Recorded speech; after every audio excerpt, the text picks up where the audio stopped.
Siamo con Simone Giampaolo all'AgriConference 2018.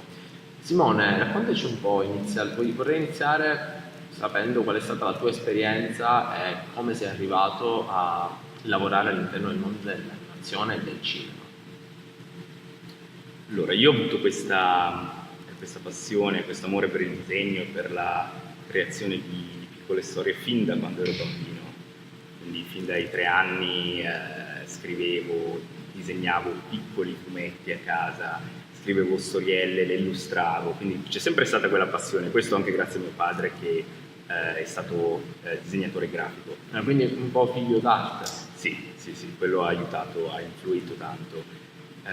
Ho fatto un percorso di studi abbastanza normale fino ai 18 anni, ho fatto il liceo classico e dopodiché ho deciso di perseguire questa strada un po' più artistica in cui ho provato varie discipline, tra cui anche l'animazione, e quella è quella che mi ha segnato di più, quindi ho deciso poi di cercare di entrare nell'industria dei cartoni animati. Quando è che hai iniziato più o meno a giostrarti con l'animazione? Giostrarmi da studente o Anche da autodidatta, a casa, nella tua cameretta, col computer del padre. ho un video di quando avevo intorno ai 10-12 anni, in cui ho cercato di fare, avevo visto un piccolo documentario online sul cartone stop motion, allora ho cercato di animare il mio Power Ranger in camera e dovrei ancora avercela, l'ho fatto col VHS, quindi anziché fare un frame dovevo schiacciare play e pausa. Era venuto malissimo, però c'era questa, già lì osservavo e mi piaceva, ecco, questa disciplina, sentivo che aveva fascino. Poi ho lasciato perdere per diverso tempo e intorno agli anni, direi 2010-2009, lì ho ripreso a fare dei piccoli corti anche indipendenti a casa, ho cominciato a praticarmi con lo stop motion, ho cominciato a imparare un po' di CG anche, e lì ho cominciato davvero a giostrarmi con la disciplina. L'altro giorno, mentre parlavamo dopo una conferenza, mi avevi detto che sei andato a Londra per poter studiare e approfondire anche un po' questo tuo interesse. Sì. Dopo aver finito il mio percorso di studi in Svizzera, nella Svizzera italiana, ho deciso, sapevo che il mio inglese era pessimo, mi rendevo conto che non avrei potuto trovare lavoro in qualche studio celebre o qualche studio di successo se non miglioravo sotto l'aspetto linguistico, quindi ho deciso di andare a studiare in un'università dell'Inghilterra. Da questo mi si apre una maglia, perché possiamo notare come questa industria del cinema è molto sviluppata nel resto d'Europa e anche del mondo. Ricordiamo l'India e l'America, che sono anche tra i più grandi stati che producono film o comunque prodotti multimediali. Come vedi il panorama italiano invece? Difficile per me da dire, proprio perché io non ho mai vissuto in realtà in Italia e non ho mai lavorato proprio in Italia, perché io sono sempre venuto da questa piccola nicchia che è il Carton Ticino, dove di produzioni di animazione non se ne vedono molte, onestamente.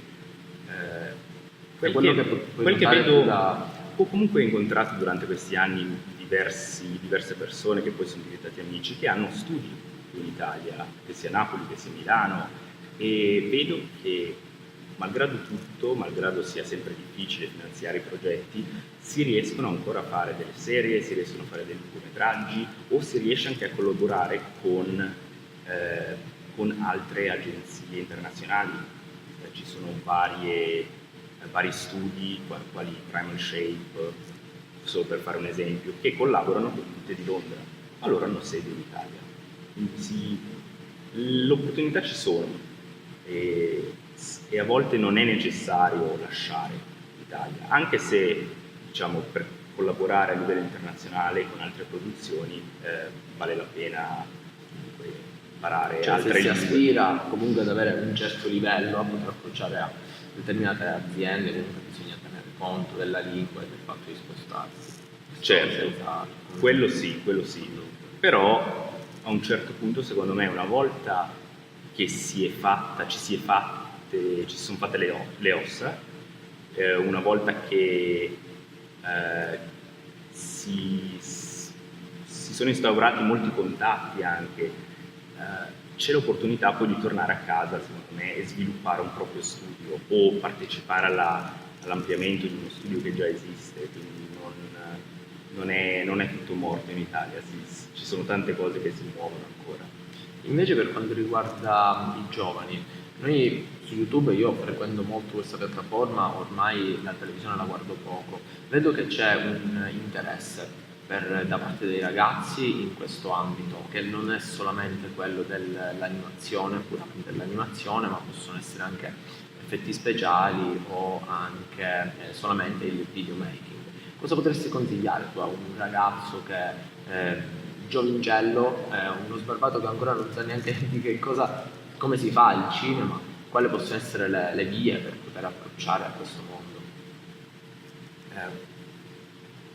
Malgrado non mi senti molto vecchio, perché comunque Tu hai ho circa 30 anni. Circa 30 anni, comunque già sei quasi un regista, hai prodotto dei tuoi Sì, sono regista alla Hartman Animation Studio di Bristol. Però sei riuscito velocemente ad acquisire una posizione di rilevanza, per questo sono dei lavori che secondo me possono portare delle soddisfazioni in tempi relativamente brevi, naturalmente, però mettendogli la passione e avendo anche delle capacità. Certo, assolutamente. Spesso anche cortometraggio, lavori online come YouTube o come Vimeo che vanno virali, che vengono visti da migliaia di persone, compresi anche dei grossi studi. Tutto ciò contribuisce ad ottenere anche dei posti di lavoro, perché no? No, quello che volevo dire è che malgrado non sia troppo vecchio, quando intorno ai miei 14-15 anni YouTube non era ancora in voga, era appena partito, se non sbaglio. 2005, 2004-2005. Ok. Nel senso non c'era tutta la possibilità che c'è oggi di trovare tutorial online, che sia Vimeo, che siano blog privati, che sia YouTube.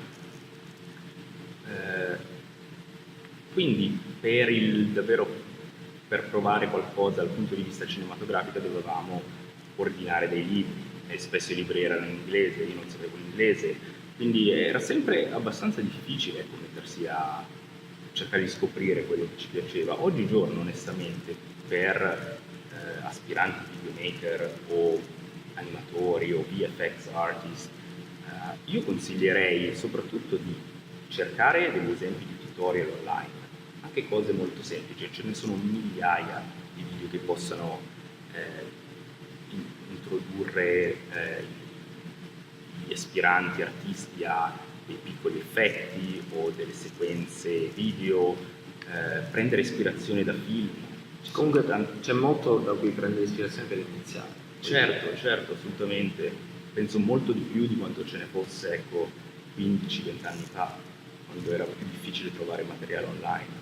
Ed è valido questo lavoro che noi ragazzi, oppure comunque queste persone da autodidatta che fanno a casa, cioè la necessità di avere una formazione che può essere data da una scuola privata, può essere necessaria e quasi obbligatoria per poter approcciare alle aziende nella maniera corretta, oppure basta anche farsi bene le ossa da soli utilizzando tutte quelle che possono essere i mezzi ad oggi a nostra disposizione? Io penso che l'università non sia, o comunque qualsiasi forma di educazione superiore non sia necessaria per trovare un lavoro come animatore o come artista degli effetti speciali o anche come videomaker. Non è necessaria, però ci vuole tanta disciplina. L'università, io ho fatto l'università per 3 anni e quello mi ha imposto, questione rispettare le lezioni, i costi che l'università porta, ovviamente il fatto che bisognava creare dei progetti quei progetti venivano poi giudicati da un board di differenti insegnanti, tutto ciò portava lo studente, me compreso, a impegnarmi al massimo fino allo sfinimento. Si può, io conosco tanti animatori che sono finiti anche in aziende grandi come Disney, come ILM, si può arrivare a lavorare su film grandissimi senza fare un'università, senza fare una scuola, anche imparando le cose da autodidatta, se si seguono i tutorial giusti si ha la forza e di soprattutto se fare ci si impegna, si può fare da casa, l'importante è non impigrirsi a casa e non dire va bene, faccio un test magari settimana prossima, e poi deve essere una cosa costante. Se ci si mette costanza e si ha l'autodisciplina, allora non importa, nessun studio chiederà mai il tuo attestato di laurea se sei un bravo animatore o se sei un bravo se i prodotti videomaker. riescono a parlare Esatto, se i tuoi corti o se i tuoi video o se i tuoi effetti speciali sono fenomenali, nessuno ha nessun interesse dove hai studiato in realtà, basta che hanno l'opportunità di lavorare insieme a te. Quindi sì, io per come sono fatto io avevo bisogno di qualcuno che mi mettesse sotto torchio, quindi per me l'università ha funzionato bene, però ci sono altre persone che invece riescono anche nel tempo libero a essere estremamente diligenti e allora possono raggiungere livelli altissimi anche senza scuola. E invece andando un po' più ad allargare il nostro campo di interesse, quali sono secondo te le figure professionali in questo mondo che ad oggi sono molto richieste? Cioè, vediamo che il 3D, l'animazione 3D ormai ha preso il sopravvento quasi completamente rispetto all'animazione classica 2D, anche se esistono delle realtà che tuttora sostengono questi progetti e non vanno avanti. Invece anche l'aspetto degli effetti speciali possono essere più le aziende in questo momento cercano di più chi fa modellazione 3D, chi fa effetti speciali proprio nello specifico, oppure quali altri possono essere chi mi aiuta a capirci quali altre potrebbero essere le figure lavorative che sono ricercate in questo ambito. In realtà proprio negli ultimi, ho notato che a Londra negli ultimi 3-4 anni c'è come un rinascimento del 2D. Tantissimi studi, tantissime brand chiedono di fare pubblicità in 2D. Infatti tanti lavori che prima venivano fatti in 3D da aziende vanno a finire in nuovi studi che lo fanno in 2D. Sembra che ci sia una nuova, come dire, che sia di nuovo in voga, che sia tornato di nuovo cool. Sì, che poi le mode sono sempre così, salgono, scendono, si ripetono, si rincorrono. Però è anche vero che fin quando ci sarà cinema hollywoodiano, tra virgolette, che comporta effetti speciali, allora quello è una di quelle industrie che avrà sempre bisogno di artisti. Quindi le figure, io direi, che conosco, che sono sempre molto richieste, sono i compositors, quindi quella figura che prende gli effetti speciali e il background e li compone nell'immagine finale. La finale. Esatto, sono gli animatori, quindi quelli che muovono i personaggi, forse un po' meno i modellatori. I modellatori ce ne sono sempre di meno in produzione che altri ruoli. E poi un'altra figura che è molto richiesta è quella del lighter, ovvero sono quegli artisti che mettono le luci in scena, nella scena 3D, e si occupano poi di renderizzarle, così che da un'immagine grigia e spoglia e piatta venga fuori qualcosa di colorato e di realistico. E che soprattutto riesca a comunicare, perché sappiamo che nel cinema, comunque nella fotografia in generale, la luce ha un potere comunicativo molto importante. Ovviamente quello poi si lavora a stretto contatto con il regista anche del film live action, e bisogna fare in modo che la luce del film e la luce dei personaggi debba combaciare perfettamente, quindi è una bella responsabilità, penso. Io personalmente non ho mai fatto molto lighting, anche se so come funziona, e so che questi compiti, appunto animatore, lighter e compositor, sono quelli un po' più richiesti. Poi ci sono altri compiti invece che sono che nessuno vuole fare perché però- sono molto Però difficili. diciamoli, perché alla fine sono quel bacino di utenza che magari cerca qualche cosa e quando manca, se c'è la domanda, Sì. bisogna creare l'offerta. Ci sono infatti determinati lavori che sono sempre più pagati perché non tanti lo vogliono fare. Uno è il rigger. Il rigger è il creatore dello scheletro dei personaggi, quindi è quello che crea lo scheletro digitale che poi permette al modello poligonale di muoversi. È un lavoro molto tecnico, bisogna essere bravo a codificare e a scrivere in C++ e Python, però è anche un lavoro che, nel senso, è facile trovare lavoro se si è bravi, perché tutti hanno bisogno di un bravo rigger. E l'altro invece è quella figura che si occupa della pipeline dell'azienda. Questo non- Pipeline TD è quello che fa in modo che tutti i dipartimenti siano in contatto tra di loro. Quindi se l'artista modellatore prepara il modello deve finire esattamente, precisamente nel giro di pochi minuti al rigger che poi lo compone, l'animatore nel frattempo può cominciare a usare il primo rig. È quello che fa in modo che tutto l'albero della produzione possa comunicare tra i vari rami. Ed è anche molto tecnica come posizione. E invece quali sono dei software che potrebbero essere utili a tutti fin dall'inizio con cui poter approcciare? Cioè tu quali hai usato? Io consiglierei, se si vuole entrare nel 3D, sicuramente Maya. Maya, la versione per studenti è gratis, quindi non bisogna neanche pagare niente. Maya è quella che viene usata in più produzioni in giro per il mondo. Tanti amano e usano Blender, anche Blender è una versione... Ho approcciato per la prima volta. ecco. Blender si possono fare delle cose bellissime, ho visto fare dei corti e anche lungometraggi con Blender.